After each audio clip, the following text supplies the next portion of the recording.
This video is about to get very surgical, so stay with me to the end, okay? But hip hop is revolution's best friend. And it's crazy to me how I go watch all these interviews of some of my favorite rappers before I was born, right? And the way they used to talk in these interviews. You see what I'm saying? The way they used to speak in these interviews, even when interviewers are trying to antagonize them and corner them and put them in situations where they're gonna have to create, like they're gonna have to be the stereotypes that everybody picks them out to be. And they hold their ground and express themselves eloquently. And not only that, they're able to still get their narrative across. Where is this in today's media for hip hop? Where is this? You see what I'm saying? We do not have this today. The one artist that we do have who, you know what I'm saying, I think we have a few in the underground, etc., right? But the artist we have in the mainstream media doesn't do interviews for a great reason. Because these people have learned, oh, we can't just try to walk these guys into the shit. We gotta, you see what I'm saying? But it just made me want to go over with y'all some of these interviews back in the day with the Ice Cubes of the world and the Tupacs of the world.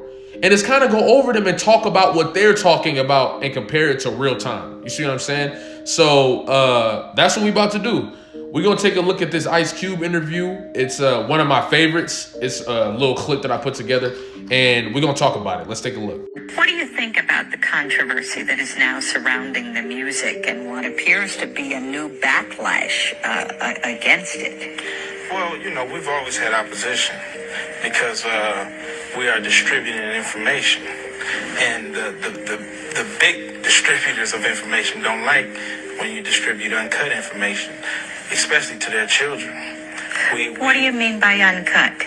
Uncut, meaning without going through the censor, you know, that this interview might go through, or without being on the editing board, you know, without white people making the decisions on what's being heard, you know. I want to point out the main thing he said to me was that we've always had opposition because we're delivering information, uncut information, raw information to not only that side of America, but to their children. You see what I'm saying?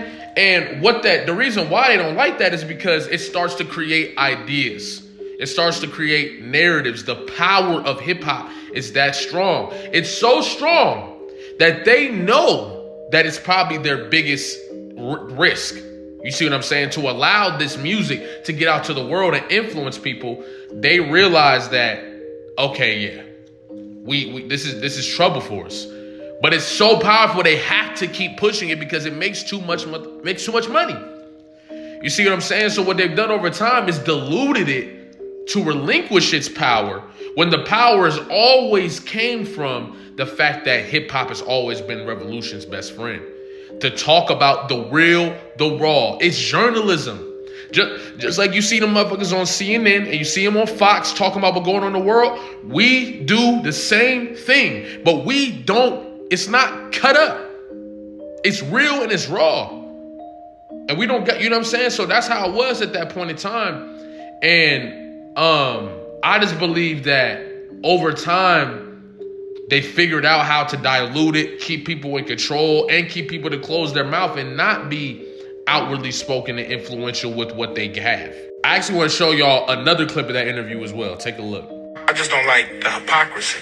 You know, you take a person like what they call Norman Schwarzkopf. He's responsible for way more deaths than Snoop Doggy Dogg is alleged to be responsible for, but he's a hero. Exactly. America's culture has always been theft, murder, colonization, taking over, and we cheer these motherfuckers. People cheer on Christopher Columbus.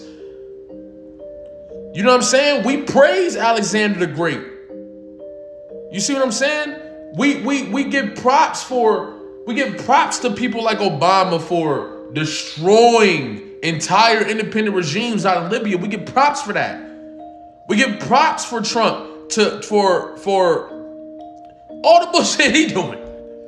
You see what I'm saying? So it's like ultimately, how do we look at these rappers who probably at most are committing crimes on a small scale and look at them like they're the biggest villains in the world?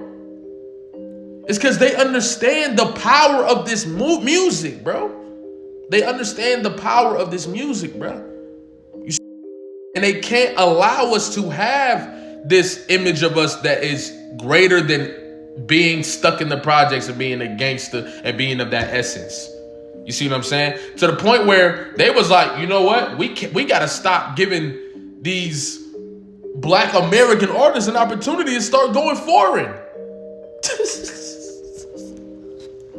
I'm sitting here trying to tell you. I also want to take another look at a Tupac Shakur interview. You know what I'm saying? That really hit home as well. If you really look at this situation, it is not I who's being pimped. When you look at them white kids with Raiders hats on, it's the white folks getting pimped. You know what I'm saying? Because I'm making their future. I'm writing down their curriculum. Right now, what I write in my album today, when it comes out in 2 months, that's what white kids is doing. So who really is getting pimped? What I'm writing in my raps is what them white kids is gonna be saying to their mamas and daddies when they come home. Who is getting pimped? Exactly. Now what they'll try to do is control what you saying to their kids, because they can't stop us. So what they'll do is instead flip the message.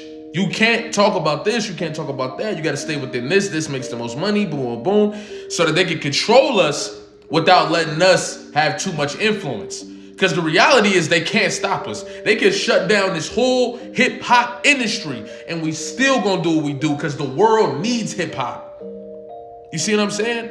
And the fact that we've gotten to the point where things like this are seen as like abnormal. Things what he was talking about are abnormal at this point.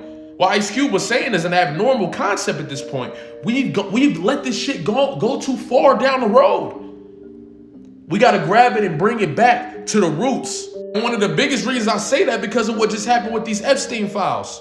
You see what I'm saying? I'm not saying anybody got to go up there and rap about the Epstein files. We can leave that to the super underground guys. I get what goes on in the mainstream and boom, boom. You see what I'm saying?